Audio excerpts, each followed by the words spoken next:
Hi everyone, this is Robin Good from Rome, and this is my second part of my insider video interview with Lasse Ruhianen, who is in Alicante, Spain, and is a video marketing expert. He works with all kinds of guys, especially in the field of tourism, and he helps people understand how you can use your video to better market your message, and actually how to use your video to do some serious business and not just get 1 million of views. So if you haven't seen the first part, go check it out. It's on YouTube, on masternewmedia.org. Just search for it on Google. You'll find it right now. And Lasse, welcome again. Thanks, Robin. It's great to be here. Good. Let me shoot at you immediately another good question. What is that one thing that no matter what the video is, not changing the content, one thing you can do when you upload a video to YouTube that if you do it right is going to positively increase the number of your views? You are meaning that when you upload your video to YouTube, when you have your video ready and you upload to YouTube, is that your question? Yeah, my question is, what is one factor that can affect the number of views that your video will get independently of content that you can, become more aware of and use it better for your own sake? Yeah, I understand. Well, that's a good question. And to answer, I would like to give a bit background. I see a lot of people just uploading videos to YouTube, and there's one thing is that you upload the video. The other thing is that you optimize the video. And when you optimize the video, one of the most important things is to use the right long-term keywords. And that's same as writing an article or writing a blog post or publishing whatever. If you do some keyword research and you use the right keywords, you can have really nice results with your video, because YouTube is kind of like authority site nowadays, and many YouTube videos will come up in the first page of Google search. So keyword research, I would say that's the number one thing, keyword research and using the right long-term keywords in the title of your video. That's the number one thing I would say. Well, those ideas are very clear for me, but let's say I am somebody who has a new book business and I've got a new title, and my book is about how to cultivate tropical flowers. What are these long keywords, and I go about finding them? You said that I have to use some specific long keywords in the title. Well, can you give me an example on how you go about this? I would start by using some free tools that you can use to do keyword research, and one of the great ones is by Google. So in Google, if you type AdWords keyword tool, you will find the Google's own tool, which will give ideas of what kind of keywords people are searching. So there you would type your main keyword, which was tropical flower something, and then you would see what kind of variations there are, and that's how you start your optimizing, or that's how you start finding keywords. And by the way, I want to emphasize here that when you do this exercise, it will also give you ideas for your next video, because you will see what kind of other and related keywords people are searching for. So now it could be how to best protect your tropical flowers or something, and now you can do one video for that and so on. So it can also give you more ideas for doing more content. So let's see if I understand this correctly. You suggest that every time I'm going to title a video, I'm going to try to find what people would be searching for if they wanted actually to see that video. One way to do it, you suggest, is to use the Google AdWords keyword suggestion tool. And I just noted today that if you go just only also on your simple Google page and you just type something, even if before you click the search button, Google is going to show up for you a drop-down menu with all suggestions. These suggestions are very significant because they show how other people are thinking, or better, they are phrasing what they're looking for differently than you. So you think because you wrote a book that you're dealing with the cultivating tropical flowers. But maybe in the head of many people, this is just raising flowers in hot climate. Maybe people think of it this way. So Lasse seems to be suggesting you need to find out which way people think. The Google search box and those suggestions that come out is a way. The Google AdWords is another one. There are many tools out there that people can use for this purpose. Great. Now I understand better what you're referring to. Now, I've heard a lot of people talking about getting your video to as many video sharing sites as possible. Is that a good strategy? Do you use it? Why? I think it's a good strategy, and it's just, because there are tools, and let's say that there are good sites similar to YouTube where people are searching for content.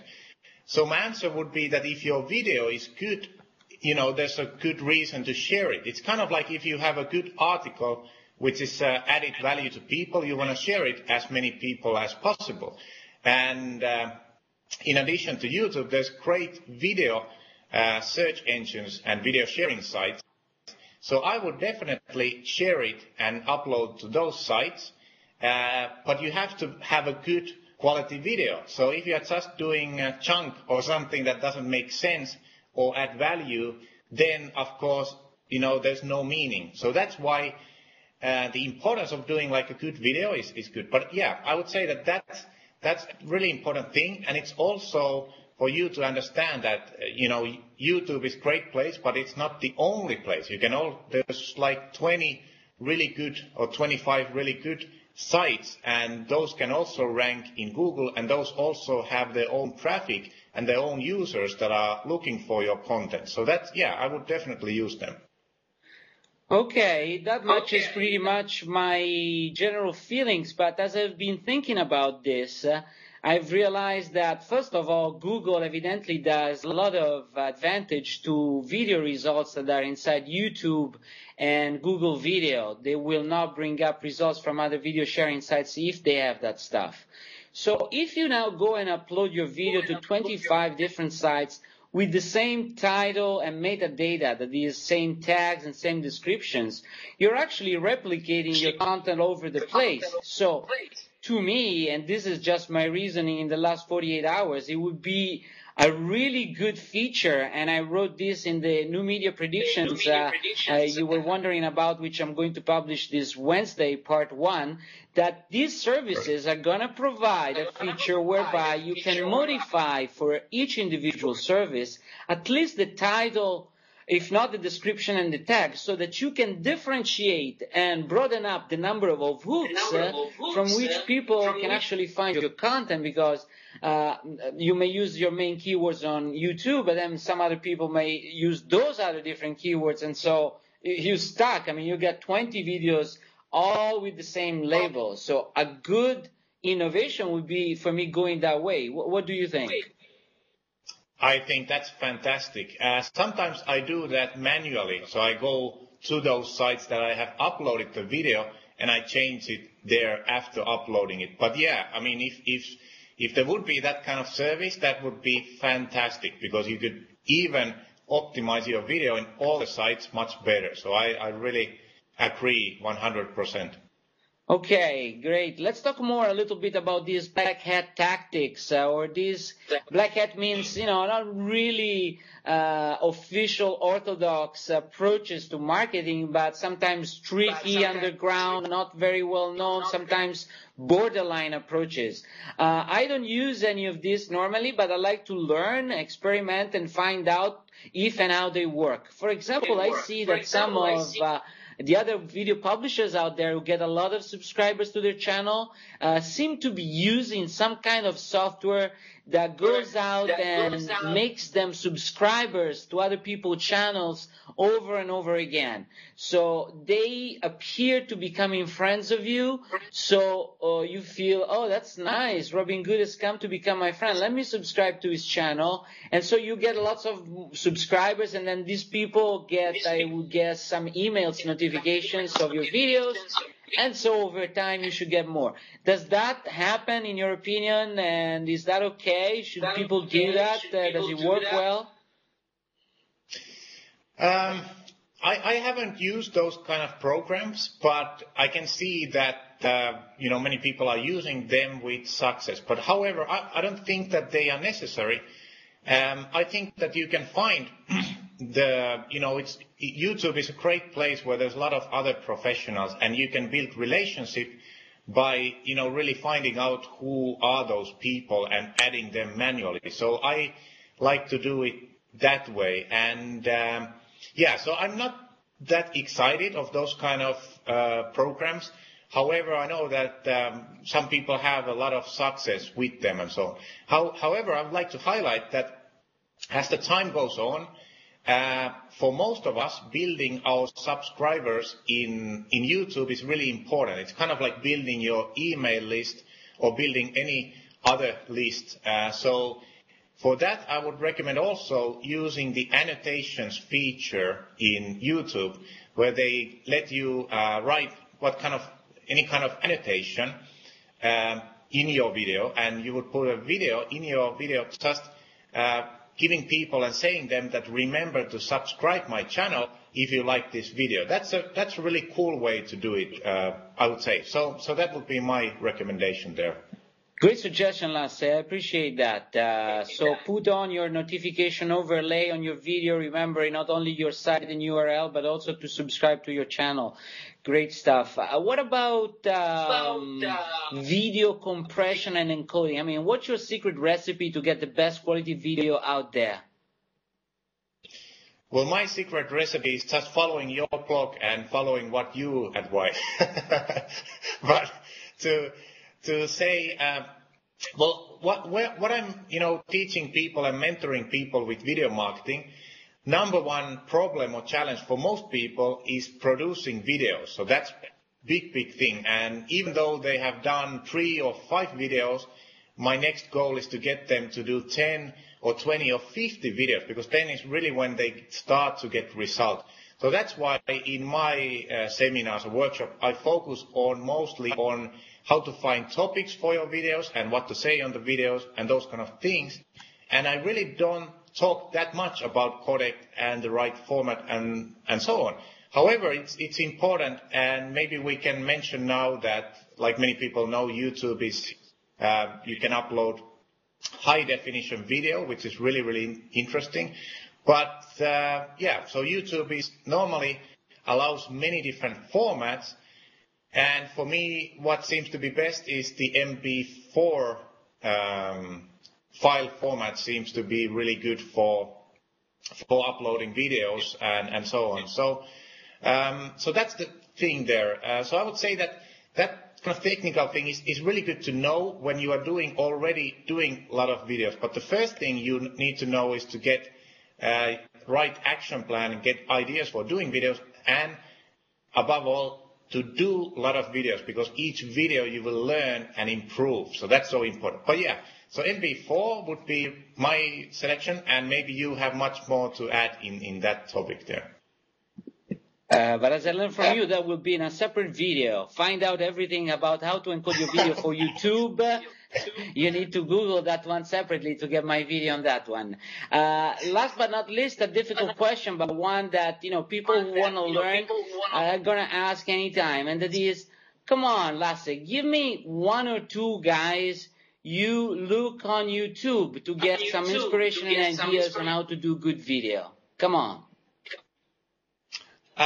You mean video producer, people who are adding videos to YouTube? Yeah, people you would recommend to your own students. I mean, if they say, but besides you, Lasse, what can we look at? What kind of, do you know some guy who does video and, he can inspire me and make me feel okay after I look at him? What do you tell them to go and see? Yeah, when I was starting out, I got a lot of inspiration and a lot of ideas from Dennis Kaganila, who is cannot remember his YouTube channel, but anyhow you can find him, Dennis Kaganila, and he really is a great teacher and YouTube marketer. But there's a lot of good people, and in the Spanish internet marketing, for example, I have one friend who is doing one video every Sunday to his people, the people who watch his videos and the people who are in his email list. And I think that's a great strategy where you do one video without any agenda. And the only agenda there is just to build relationship and tell how was a week and tell the news and what's up and so on and so forth. That was a great thing. And it was from, marketer who is not like video marketer, but he was just so inspired of using video, so he started to use. His name is Phil Alfaro he lives in San Francisco. So yeah, there's many ways. So for me, I just check, what other marketers are doing, and I just get inspiration from them and what kind of videos they are doing. But for myself, for 2009, I think I will do more those kind of videos where I just try to do one video per week and not selling anything, but just improving the relationship with my viewers and people in my email list. Very good. Thank you very much for sharing, Lasse, and all the best to you for 2009 for your video marketing evangelism. Keep us updated, and you guys who want to follow more directly his stuff, Lasse, why don't you share your website URL for everyone?